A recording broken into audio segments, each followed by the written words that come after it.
आज के इस लेक्चर में हम मल्टीपल चॉइस क्वेश्चंस के सेट को डिस्कस करेंगे। 25 क्वेश्चंस का सेट होगा।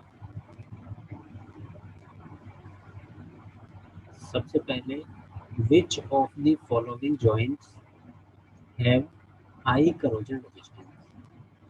सबसे ज़्यादा करोजन रेजिस्टेंस कौन कौन से जॉइंट का होता है, किस जॉइंट का होता है? Welded joint, riveted joint, bolted joint, none of the welding कर रहे हैं या तो, या रिवेट लगा रहे हैं, रिवेट से जॉइंट करा रहे हैं, या बोल्ट लगा रहे हैं। तो जो हमारा परमानेंट जॉइंट होगा उसका सबसे हाई करोजन रेजिस्टेंस होगा, that is welding joint. Answer is welding joint. Which of the following rays is not produced during welding? Welding के टाइम पर कौन सी रे हमारी प्रोड्यूस नहीं होती है? Gamma rays, visual light rays, infrared rays, ultraviolet rays. अगर हम वेल्डिंग कर रहे हैं तो वेल्डिंग के टाइम पर कोई भी गामा रेज प्रोड्यूस नहीं होती हैं। So answer is gamma rays. Next one is single V and single U butt weld are used for sheet of thickness. अगर हम सिंगल यू और सिंगल वी बट वेल्ड बना रहे हैं, सिंगल का मतलब होता है कि एक प्लेट और यहाँ पर इस टाइप का बेल्ट बना रहे हैं, that is single weld. V form में बना रहे हैं या फिर हम यू फॉर्म में बना रहे हैं। इस बेल्डिंग को जो करते हैं that is up to 10 mm, 5 to 15 mm, 10 to 20 mm and 15 to 25 mm। तो इसमें जो बेल्ट कर रहे हैं हम, उस शीट की थिकनेस 5 से लेके 15 mm के बीच होनी चाहिए। उसकी हम सिंगल यू बेल्ट से बेल्ट कर सकते हैं। अगर हम डबल यू और डबल वी की बात कर रहे हैं, double U and double V butt weld are used for plate of thickness. Double V में क्या होता है, ये plate U and second U, तो ये हमारा हो गया डबल यू बेल्ट दोनों साइड से। तो यहाँ पर देखने से ही पता चल रहा है कि इस प्लेट की थिकनेस ज़्यादा होगी as compared to this one. इस प्लेट के कंपैरिजन में डबल यू डबल वी की थिकनेस ज़्यादा होगी। यहाँ पर ऑप्शन दिए हुए हैं 1 to 5 mm, 5 to 10, 10 to 15, over 15। सो इसका जो करेक्ट आंसर होगा that is over 15 mm। Which of the following types is not fillet weld? इनमें से कौन सा फिलेट वेल्ड नहीं है? Butt weld joint, lap joint, T joint and corner joint. इनमें से जो बट जॉइंट होता है वो फिलेट वेल्ड नहीं होता। इस जॉइंट में हम कोई भी फ्लैट नहीं बनाते हैं। Next one is the metal having good weldability in decreasing order are. Decreasing order में वेल्डेबिलिटी क्यों यहाँ पर जो शो हो रही है, कौन कौन से मेटल? सबसे पहले cast iron, iron, carbon steel, cast iron, cast iron steel, carbon steel, iron, cast steel, cast iron, iron, carbon steel, cast steel, cast iron and cast iron, iron, carbon steel, cast steel. तो अगर हम weldability की बात कर रहे हैं और वो डिक्रीजिंग ऑर्डर में होती है, सबसे ज़्यादा वेल्डेबिलिटी हमारी कास्ट स्टील की होती है। सबसे ज़्यादा होगी कास्ट स्टील की। उससे कम वेल्डेबिलिटी होगी आयरन की, उससे कम वेल्डेबिलिटी होगी कार्बन स्टील की, और उससे कम होगी हमारी कास्ट आयरन की। तो सबसे कम कास्ट आयरन और सबसे ज़्यादा कास्ट स्टील की वेल्डेबिलिटी होती है। तो यहाँ पर हमारा ऑप्शन 1 करेक्ट आंसर होगा। Next question, in fusion welding penetration is the ratio of. Fusion welding में हम जो पेनिट्रेट कर रहे हैं वो किस किस का रेशो होता है। तो पेनिट्रेशन हमारा विड्थ और डेप्थ का रेशो होता है। जो वेल्ड बना रहे हैं उस वेल्ड की विड्थ क्या है और उस वेल्ड की डेप्थ क्या है, इन दोनों का जो रेशो होता है उस रेशो को बोला जाता है पेनिट्रेशन। सो पेनिट्रेशन क्या हुआ, penetration is equal to width of the weld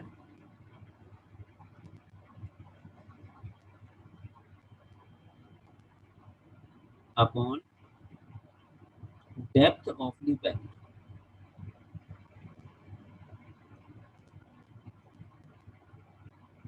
तो विड्थ और डेप्थ का जो रेशो होगा वो हमारा पेनिट्रेशन रेशो होगा। तो यहाँ पर फर्स्ट आंसर हमारा करेक्ट आंसर है। विच of the following is the example of plastic welding.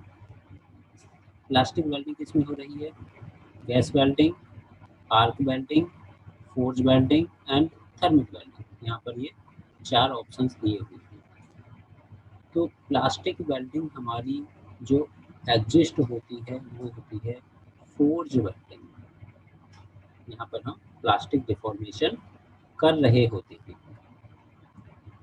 Next question हमारा, विच of the following is the example of fusion welding. Fusion welding कौन कौन सा एग्जाम्पल है फ्यूजन वेल्डिंग का। यहाँ पर options arc welding, forge welding, resistance welding, thermal welding.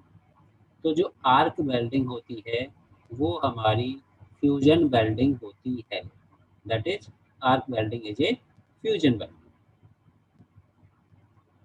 Next question, which of the following welding process is used for welding of sheet metal in automobile and aircraft industries। Automobile और aircraft में कौन सा welding process use किया जाता है। Shield metal arc welding, gas tungsten arc welding, thermal welding and resistance welding. तो automobile में जो हम वेल्डिंग कर रहे हैं that is resistance welding. Resistance welding के थ्रू हम वेल्ड कर सकते हैं। In which of the following process heat is created by black Smith fire. Black Smith fire की हेल्प से हम किस वेल्डिंग में हीट प्रोड्यूस करते हैं। ऑप्शंस आपके दिए हुए हैं, forge welding, spot welding, projection welding, seam welding. So answer is forge welding. Forge welding में जो हीट प्रोड्यूस की जाती है वो हीट ब्लैक स्मिथ फायर के हेल्प से प्रोड्यूस की जाती है। Next question, heat is created by chemical reaction. Chemical reaction की हेल्प से किस वेल्डिंग में हीट प्रोड्यूस की जाती है। ऑप्शंस दिए हुए हैं, resistance welding, oxy acetylene welding, tungsten arc welding and thermal welding. तो केमिकल रिएक्शन जो हमारी होती है वो थर्मिट वेल्डिंग में होती है। थर्मिट वेल्डिंग को हम केमिकल रिएक्शन की हेल्प से हीट प्रोड्यूस करते हैं। Next question, the voltage used in resistance welding is generally kept between. जो रेजिस्टेंस वेल्डिंग करते हैं वहाँ पर वोल्टेज कितना यूज किया जाता है, कितना वोल्टेज हम लेकर चलते हैं। Options are 4 to 12 volt, 12 to 20, 20 to 28, 28 to 36 volt. Correct answer is 4 to 12 volt. तो रेजिस्टेंस वेल्डिंग में जो वोल्टेज होता है दैट इज 4 वोल्ट से लेकर 12 वोल्ट तक होता है। Heat generated in resistance welding, जो रेजिस्टेंस वेल्डिंग में हीट जनरेट हो रही है वो किस फॉर्मूले से रिप्रेजेंट की जाती है। I square R T first option, second option I R square T, I R T square, two I R T.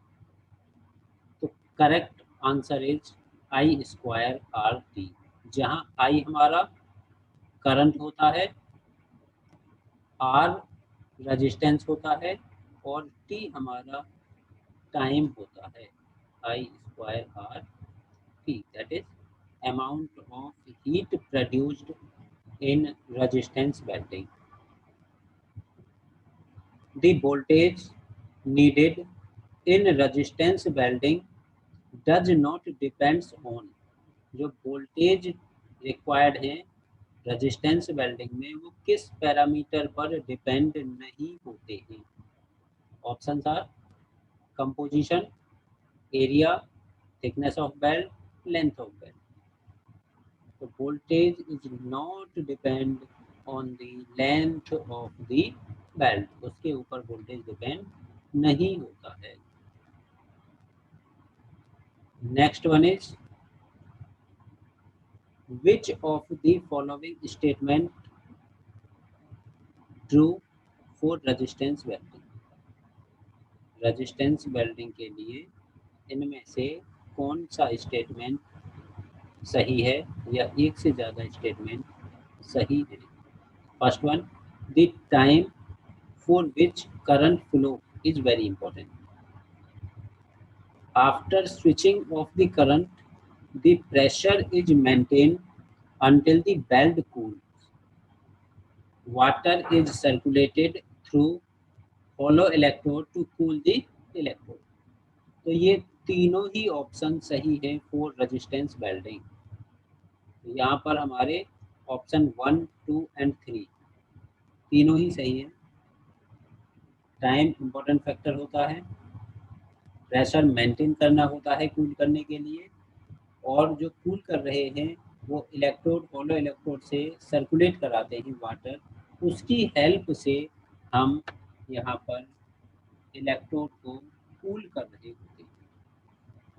तो ये हमारा फर्स्ट सेट हो गया एमसीक्यू का, इसमें जो क्वेश्चंस डिस्कस किए गए। Thank you.